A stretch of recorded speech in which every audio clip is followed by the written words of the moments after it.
ದೊಡ್ಡ ಹೋರಾಟವೇ ದೇಶದಲ್ಲಿ ಆರಂಭ ಆಗಿದೆ. ವಿದ್ಯಾರ್ಥಿಗಳು ಬೀದಿಗೆ ಬಂದಿದ್ದಾರೆ. ಪಾರ್ಲಿಮೆಂಟ್ಗೆ ನುಗ್ಗುವಷ್ಟು ಪರಿಸ್ಥಿತಿ ಬಂದಿದೆ ಅಂತ ಹೇಳಿದ್ರೆ ನಿಜವಾಗಲೂ ವಿದ್ಯಾರ್ಥಿಗಳ ಬೇಡಿಕೆಯನ್ನು ಈಡೇರಿಸಬೇಕು. ಪ್ರಧಾನ ಮಂತ್ರಿ ವಿದ್ಯಾಮಂತ್ರಿ ಇದು ಪ್ರತಿಷ್ಠೆಯ ಪ್ರಶ್ನೆ ಮಾಡ್ಕೋಬೇಕಾಗಿರಲಿಲ್ಲ. ನೀಟ್ ಅನ್ಯಾಯವಾಗಿದೆ. 20 ಜನ ವಿದ್ಯಾರ್ಥಿಗಳು ಸತ್ತಿದ್ದಾರೆ. ಇನ್ನೂ ಅನೇಕ ಕಡೆ ಕಾಣದ ರೀತಿಯಲ್ಲಿ ಮೋಸ ಆಗಿದೆ. ಇದನ್ನು ನಮ್ಮ ದೇಶದ ಸರ್ಕಾರ ಪ್ರತಿಷ್ಠೆ ಮಾಡಿಕೊಳ್ಳದೆ ಭದ್ರವಾಗಿ ಈ ವಿಚಾರವನ್ನು ತೆಗೆದುಕೊಳ್ಬೇಕಾಗಿತ್ತು. ಹಿಂದೆ ಸುಮಾರು 40, 50, 60 ವರ್ಷಗಳ ಹಿಂದೆ ರೈಲ್ವೆ ದುರಂತ ಆಯಿತು ಅಂತೇಳಿ ಲಾಲ್ ಬಹದ್ದೂರ್ ಶಾಸ್ತ್ರಿ ರೈಲ್ವೆ ಮಂತ್ರಿ ಕೂಡಲೇ ರಾಜೀನಾಮೆ ಕೊಟ್ಟರು. ಅನ್ಯಾಯ ಆಗಿದೆ ಅಂತೇಳಿ. ರಾಜೀನಾಮೆ ಕೊಡೋದ್ರಿಂದ ನಿಮ್ಮ ಘನತೆ ಜಾಸ್ತಿ ಆಗುತ್ತೆ. ವಿರೋಧ ಪಕ್ಷದವರೂ ತಮ್ಮ ನಡೆಯನ್ನು ನೋಡ್ಕೊಳ್ಬೇಕಾಗುತ್ತೆ. ಗೌರವವಾಗಿ ಲೋಕಸಭೆಯಲ್ಲಿ ಅದ್ಭುತವಾಗಿ ಒಂದು ಭಾಷಣ ಮಾಡಿ ಅನ್ಯಾಯ ನಡೆದಿರುವುದನ್ನು ಒಪ್ಕೊಳ್ತಕ್ಕಂಥ ಧೈರ್ಯ ಬೇಕು. ಕರ್ನಾಟಕದಲ್ಲಿ ಸುಮಾರು 50 ವರ್ಷಗಳ ಹಿಂದೆ ಎಂ.ಇ. ರಾಮರಾವ್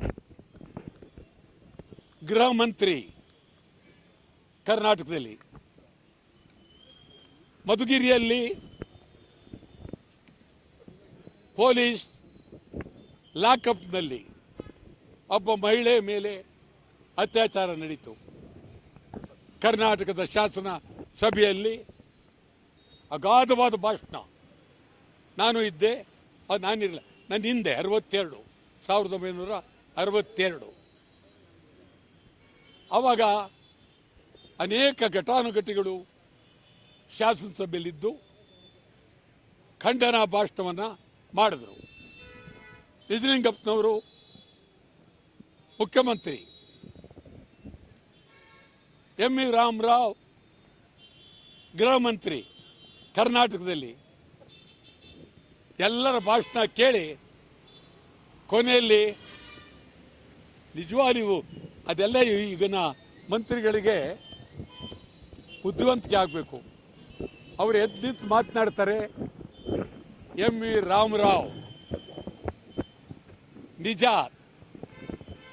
ತಾವು ಹೇಳಿರ್ತಕ್ಕಂಥದ್ದು ನಮ್ಮ ಇಲಾಖೆಯ ಮೇಲೆ ಟೀಕೆ ಮಾಡೋದು ನಿಜ.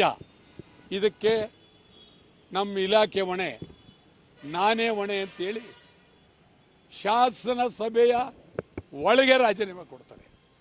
ಶಾಸನ ಸಭೆಯ ಒಳಗೆ, ಕರ್ನಾಟಕದ ಶಾಸನ ಸಭೆಯ ಒಳಗೆ ಎಂ.ಇ. ರಾಮರಾವ್. ನಾವು ಅದಾದ ನಂತರ ಯಾವ ಮಂತ್ರಿನೂ ರಾಜೀನಾಮೆ ಕೊಟ್ಟಿಲ್ಲ. ಕೊಡಬೇಕು. ಏನಿದೆ ಇದರಲ್ಲಿ?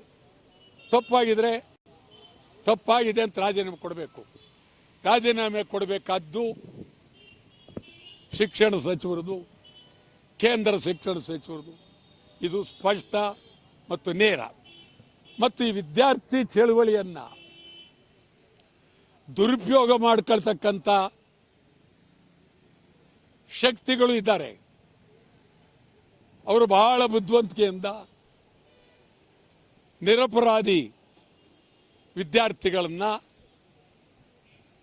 ಬಹಳ ರೀತಿಯಿಂದ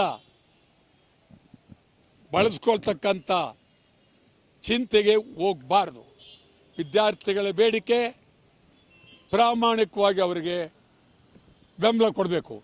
ವಿದ್ಯಾರ್ಥಿಗಳ ಬೇಡಿಕೆಯನ್ನು ನಾವು ರಾಜಕೀಯಕ್ಕೆ ಉಪಯೋಗಿಸ್ಕೊಳ್ಬಾರ್ದು. ನಾನಂತೂ ವಿದ್ಯಾರ್ಥಿಗಳ ಬೇಡಿಕೆಗೆ ಸಂಪೂರ್ಣ ಬೆಂಬಲವನ್ನು ಕೊಟ್ಟಿದ್ದೇವೆ. ಅದು ಒಂದೇ ಅಲ್ಲ, ಶಿಕ್ಷಣ ವ್ಯವಸ್ಥೆ ಹಾಳಾಗಿದೆ, ಸಂಪೂರ್ಣ ಹಾಳಾಗಿದೆ. ಶಿಕ್ಷಣ ವ್ಯವಸ್ಥೆ ವ್ಯಾಪಾರ ಆಗಿದೆ. ವ್ಯಾಪಾರ ಎಲ್ಲ ಉನ್ನತ ಮಟ್ಟದ ಶಿಕ್ಷಣ ವ್ಯಾಪಾರ. ಮೆಡಿಕಲ್ ದರೋಡೆ ವ್ಯಾಪಾರ, ಇಂಜಿನಿಯರಿಂಗ್ ದರೋಡೆ ವ್ಯಾಪಾರ, ಖಾಸಗಿ ಶಿಕ್ಷಣ ಸಂಸ್ಥೆಗಳು ದರೋಡೆ ವ್ಯಾಪಾರ. ಕಾರಣ ಏನು? ಸರ್ಕಾರಿ ಶಾಲೆಗಳಲ್ಲಿ ಶೌಚಾಲಯ ಇಲ್ಲ, ಉತ್ತಮವಾದಂಥ ಮನೆಗಳಿಲ್ಲ. ವರ್ಷಗಟ್ಟಲೆ ಆದರೂ ಮಳೆ ಸೋರ್ತಾ ಇದೆ. ಇಂಥ ಸಾವಿರಾರು ಶಾಲೆಗಳು ಇಡೀ ಕರ್ನಾಟಕ ರಾಜ್ಯದಲ್ಲಿ ಇದೆ. ಈ ಕ್ಷಣದವರೆಗೂ ಶಾಲೆಗಳು ರಿಪೇರಿ ಆಗಿಲ್ಲ ಮತ್ತು ಉಪಾಧ್ಯಾಯರುಗಳಿಲ್ಲ, ಪ್ರಾಧ್ಯಾಪಕರಿಲ್ಲ, ಉನ್ನತ ಮಟ್ಟದ ಪ್ರೊಫೆಸರ್ಗಳಿಲ್ಲ. ಹೀಗಾಗಿ ಖಾಸಗಿ ಶಿಕ್ಷಣ ಸಂಸ್ಥೆಯವರು ಎಲ್ಲರೂ ಬೋರ್ಡ್ ಹಾಕಿದ್ದಾರೆ, ನಾವು ಲಂಡನ್ನಿಂದ ಬಂದಿದ್ದೀವಿ, ನಿಮ್ಮ ಮಕ್ಕಳು ಸೇರಿಸಿ. ವಿದೇಶದಿಂದ ಬರ್ತಕ್ಕಂಥದ್ದು ಬರೇ ಮೋಸ, ಫೀಸು ಬಡವರು ಕಟ್ಟಕ್ಕಾಗಲ್ಲ. ಯಾರು ಇವತ್ತು ಖಾಸಗಿ ಶಿಕ್ಷಣ ಸಂಸ್ಥೆಗಳ ಮೇಲೆ ಸರ್ಕಾರ ಗದಾಪ್ರಹಾರ ಮಾಡಲಿಲ್ಲ. ಇದು ನಿಜಕ್ಕೂ ಅಪಾಯ. ಇದೇ ಮುಂದುವರೆದರೆ ಶಿಕ್ಷಣ ವ್ಯವಸ್ಥೆ ಬೀದಿಗೆ ಬರುತ್ತೆ. ಯಾವುದೇ ಸರ್ಕಾರ ಇರಲಿ, ಕ್ರಾಂತಿ ಆಗುತ್ತೆ. ವಿದ್ಯಾರ್ಥಿಗಳ ಪರವಾಗಿ ನಾನೇ ನಿಲ್ತೇನೆ. ಖಾಸಗಿ ಶಿಕ್ಷಕಗಳ ದರೋಡೆ ವಿರುದ್ಧ ನಾನೇ ನಿಲ್ತೀನಿ. ಎಚ್ಚರ. ಮತ್ತು